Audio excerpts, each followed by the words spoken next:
اعوذ باللہ من الشیطان الرجیم بسم اللہ الرحمن الرحیم السلام علیکم محترم ناظرین، امید ہے آپ سب خیریت سے ہوں گے، جہاں بھی رہیں خوش رہیں اور ہنستے مسکراتے رہیں۔ آج کی ویڈیو ہے پیارے نبی کریم حضرت محمد صلی اللہ علیہ وآلہ وسلم کے بارے میں، ان کا ایک بہت ہی خوبصورت واقعہ اور ان کا بچوں کے ساتھ حسن سلوک آج کی ویڈیو میں بیان کروں گی۔ امید ہے آپ کو آج کی ویڈیو پسند آئے گی۔ اگر پسند آئے تو ویڈیو کو لائک، شیئر اور چینل کو سبسکرائب کر دیں تاکہ ایسی خوبصورت ویڈیو آپ کو ملتی رہے۔ ایک مرتبہ عید کا دن تھا، نبی کریم صلی اللہ علیہ وآلہ وسلم گھر سے مسجد کی طرف تشریف لے جا رہے تھے۔ راستے پر انہیں کچھ بچے دیکھے۔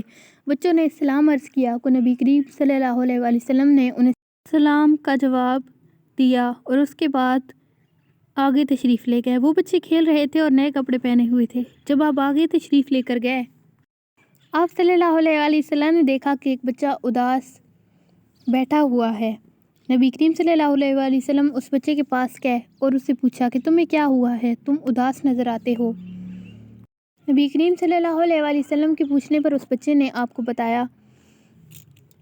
روتے ہوئے اس بچے نے آپ سے کہا کہ اے نبی کریم صلی اللہ علیہ وآلہ وسلم، میں یتیم ہوں اور میرے سر پر باپ کا سایہ نہیں ہے، اور میری ماں گھر میں ہے لیکن میرا باپ نہیں ہے جو مجھے کپڑے لا دیتا تو میری ماں مجھے نہلا کر نئے کپڑے پہنا دیتی، میں اسی لیے اداس بیٹھا ہوں۔ یہ بات سن کر نبی کریم صلی اللہ علیہ وآلہ وسلم اس بچے کو گھر لے آئے اور حضرت عائشہ صدیقہ رضی اللہ تعالیٰ عنہا کو پکارا۔ حمیرہ حضرت عائشہ صدیقہ رضی اللہ تعالیٰ عنہا کا نام تو نہیں تھا، لیکن نبی کریم انہیں پیار سے حمیرہ ہی کہا کرتے تھے۔ آپ کے بلانے پر حضرت عائشہ صدیقہ رضی اللہ تعالیٰ عنہا نے جواب دیا کہ لبیک یا رسول اللہ، اور آپ نے فرمایا کہ اس بچے کو نہلا دو۔ چنانچہ اس بچے کو نہلا دیا گیا۔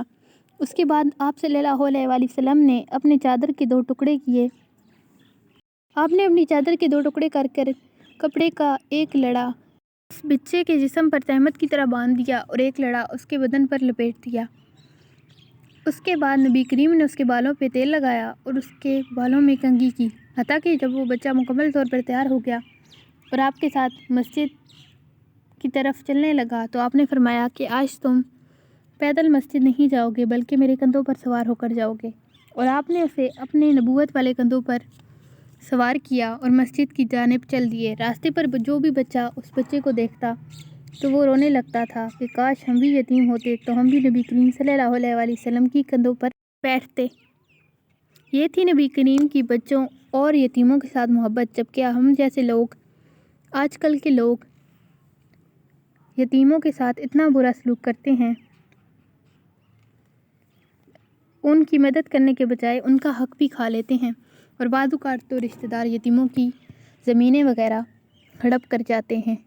لیکن یاد رکھیں کہ قیامت کے دن آپ کو ہر ایک چیز کا حساب دینا ہے، اور جو بھی کسی یتیم کے ساتھ برا سلوک کرے گا وہ قیامت والے دن شدید ترین عذاب میں مبتلا کیا جائے گا، کیونکہ دنیا کی دولت وقتی اور بے فائدہ ہے اور یہ دنیا میں ہی رہ جائے گی، لیکن آخرت میں اللہ ہمیں ہمارے اعمال کی وجہ سے ہی بچائے گا، نہ کہ دولت کی وجہ سے۔ اللہ ہم سب کو نیک کام کرنے اور برے کاموں سے بچنے کی توفیق عطا فرمائے۔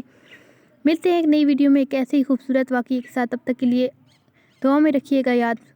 اللہ حافظ۔